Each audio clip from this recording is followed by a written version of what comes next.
Assalamualaikum warahmatullahi wabarakatuh. Perkenalkan, nama saya Nila Lailatul Maulidia dari Prodi Komunikasi dan Penyiaran Islam kelas KPI 1E. Tujuan saya membuat mind mapping ini adalah untuk memenuhi tugas UTS dari Bu dosen Bu Ajeng. Oke, saya akan menjelaskan tentang dasar ilmu komunikasi. Untuk definisi komunikasi, dalam pemahaman saya, manusia tanpa berkomunikasi itu tidak akan bisa. Karena apa? Karena manusia itu adalah makhluk sosial yang tidak bisa jauh-jauh dari berkomunikasi. Adapun komunikasi menurut para ahli, yang pertama adalah dari Harold Laswell, yaitu komunikasi adalah proses penyampaian pesan oleh komunikator kepada komunikan melalui media yang menimbulkan efek tertentu. Yang kedua adalah dari Hovland, Janis, dan Kelly, yaitu komunikasi sejatinya adalah proses seseorang yang bertindak sebagai komunikator mengirimkan stimuli atau respon berupa verbal untuk mempengaruhi kepribadian atau sikap seseorang yang bertindak sebagai komunikan. Yang ketiga adalah dari Theodore M. Newcomb, yaitu setiap tindakan komunikasi dipandang sebagai suatu transmisi informasi terdiri dari rangsangan dari sumber kepada penerima. Kemudian cara perkembangan ilmu komunikasi dari Everett M. Rogers pada tahun 1986 dalam bukunya menyebutkan bahwa sejarah perkembangan komunikasi diperkirakan mulai sejak sekitar 35.000 tahun sebelum Masehi. 13.000 tahun kemudian atau sekitar tahun 2002 Masehi, para ahli sejarah menemukan lukisan dalam gua yang diperkirakan karya komunikasi manusia pada zaman tersebut. Kemudian ada komponen-komponen komunikasi. Yang pertama adalah komunikator.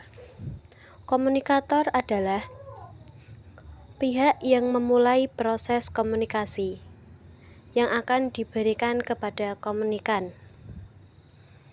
Secara garis besar ada dua jenis komunikator. Yang pertama adalah komunikator individual dan yang kedua adalah komunikator yang mewakili lembaga. Komponen komunikasi yang kedua adalah pesan. Pesan adalah gagasan, perasaan, atau pemikiran. Pada umumnya, pesan berbentuk simbol, sinyal, tanda, atau kombinasi dari semuanya dan berfungsi sebagai stimulus yang akan direspon oleh penerima. Contohnya adalah guntur tanda hujan akan turun. Komponen komunikasi yang ketiga adalah saluran. Komunikasi adalah proses pertukaran informasi. Dalam berkomunikasi, manusia membutuhkan media komunikasi yang dapat menyambungkan antara manusia satu dengan yang lainnya. Contohnya seperti telepon. Komponen komunikasi yang keempat yaitu komunikan. Komunikan adalah pihak yang menerima pesan dalam proses komunikasi. Syarat komunikan yaitu yang pertama adalah kecakapan berkomunikasi, yang kedua sikap komunikan, yang ketiga pengetahuan komunikasi, yang keempat adalah sistem sosial, dan yang terakhir yaitu keadaan lahiriah komunikan. Komponen komunikasi yang kelima yaitu umpan balik atau feedback. Umpan balik atau feedback adalah informasi yang diterima sebagai bentuk respon terhadap pesan yang telah dikirimkan sebelumnya. Berdasarkan segi waktu, feedback terdiri atas yang pertama adalah feedback internal, yang kedua feedback eksentral, yang ketiga immediate feedback, yang kelima adalah delayed feedback, dan kelima direct feedback, dan yang terakhir adalah feedback negatif dan positif. Komponen komunikasi yang keenam adalah proses terjadinya komunikasi, yaitu kegiatan komunikasi akan timbul jika seseorang mengadakan interaksi dengan orang lain. Jadi, dikatakannya proses terjadinya komunikasi adalah adanya suatu hal yang menjadi penyebab interaksi tersebut. Kemudian fungsi komunikasi menurut Lutfi Basit, yaitu yang pertama adalah menginformasikan. Menginformasikan yaitu memberikan informasi kepada masyarakat ataupun orang lain. Yang kedua adalah mendidik. Mendidik yaitu suatu fungsi komunikasi sebagai sarana pendidikan. Yang ketiga yaitu menghibur. Menghibur yaitu fungsi komunikasi selain menyampaikan pendidikan dan mempengaruhi. Komunikasi menghibur juga berfungsi untuk memberikan hiburan kepada orang lain. Yang keempat adalah mempengaruhi. Mempengaruhi yaitu fungsi mempengaruhi setiap individu yang berkomunikasi. Adapun fungsi komunikasi menurut Profesor Dedi Mulyana. Yang pertama adalah komunikasi sosial.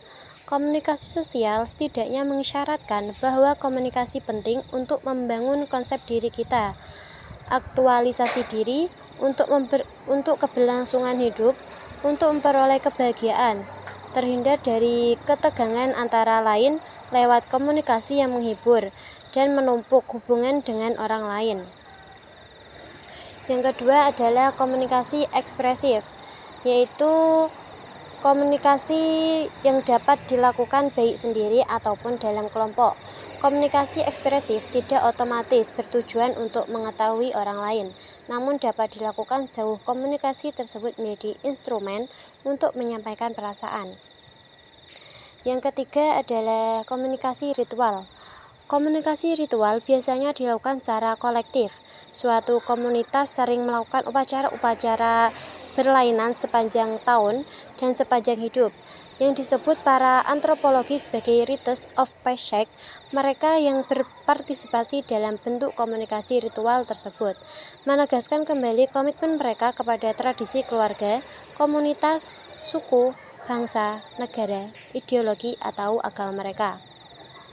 Dan yang terakhir adalah komunikasi instrumental, yaitu komunikasi yang mempunyai beberapa tujuan umum: menginformasikan, mengajar, mendorong, mengubah sikap dan keyakinan, mengubah perilaku atau menggerakkan tindakan, dan juga menghibur.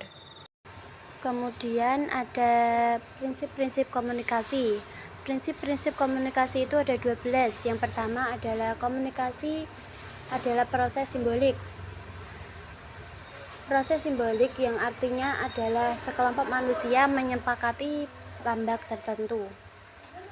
Yang kedua adalah setiap perilaku memiliki potensi komunikasi, yaitu setiap tindakan dan perilaku individu itu memiliki potensi untuk mengandung pesan atau makna tertentu. Yang ketiga adalah komunikasi mempunyai dimensi isi dan dimensi ruang, yaitu pesan dalam berkomunikasi itu memiliki dua dimensi, yaitu dimensi isi, juga dimensi hubungan atau dimensi ruang. Yang keempat adalah komunikasi berlangsung dari berbagai tingkat kesengajaan, yaitu komunikasi dapat terjadi dalam bentuk kesengajaan. Yang kelima adalah komunikasi terjadi pada konteks ruang dan waktu.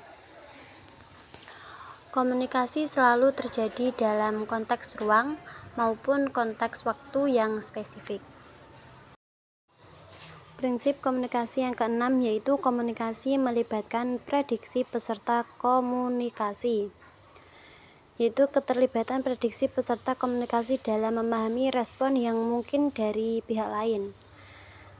Yang ketujuh yaitu komunikasi bersifat sistematik, yaitu komunikasi adalah fenomena yang bersifat sistematik, yang artinya komunikasi dalam kerangka sistem yang saling terkait. Prinsip komunikasi yang nomor 8 yaitu semakin mirip latar belakang sosial budaya, semakin efektiflah komunikasi. Setiap individu membawa norma-norma budaya, nilai-nilai, bahasa, dan pengalaman unik ke dalam interaksi komunikasi. Kemudian prinsip komunikasi yang nomor 9 yaitu komunikasi bersifat non-seksual, yaitu komunikasi tidak selalu mengikuti urutan linear atau sekuensial, yang artinya pesan-pesan tidak selalu disampaikan atau diterima dalam susunan yang terstruktur. Yang ke-10 yaitu komunikasi bersifat prosedural, dinamis, dan transaksional, yaitu komunikasi adalah proses berkelanjutan yang terus berubah seiring waktu. Komunikasi juga bersifat dinamis, artinya interaksi antara pesan dan responnya dapat berubah seiring perkembangan percakapan. Yang ke-11 yaitu komunikasi bersifat irreversible, yaitu setelah pesan dikirimkan, kita tidak bisa menghapus atau mengubahnya. Ini berarti bahwa pesan yang sudah disampaikan akan menjadi bagian dari catatan sejarah komunikasi dan mungkin memiliki dampak jangka panjang. Yang terakhir yaitu komunikasi bukan panacea untuk menyelesaikan berbagai masalah. Prinsip terakhir ini mengingatkan kita bahwa komunikasi meskipun penting bukanlah solusi ajaib untuk semua masalah. Kemudian hambatan komunikasi. Hambatan komunikasi yang pertama itu adalah hambatan personal, yaitu hambatan yang terjadi kepada komunikator ataupun kepada komunikan. Yang kedua adalah hambatan kultural, yaitu hambatan yang terjadi saat seseorang berkomunikasi tidak menggunakan bahasa yang sama. Yang ketiga adalah hambatan fisik, yaitu hambatan yang mempengaruhi efektivitas komunikasi. Yang keempat yaitu hambatan lingkungan, hambatan yang mencakup tingkat aktivitas, kenyamanan, gangguan, dan waktu. Kemudian ada faktor-faktor efektivitas komunikasi.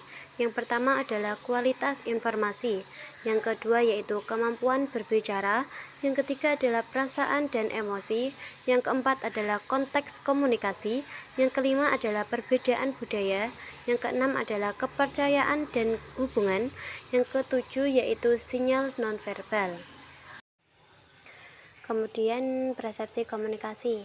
Definisi persepsi yaitu tahapan tiap individu atau kelompok dalam mengenali serta memahami lingkungannya melalui bantuan panca indera.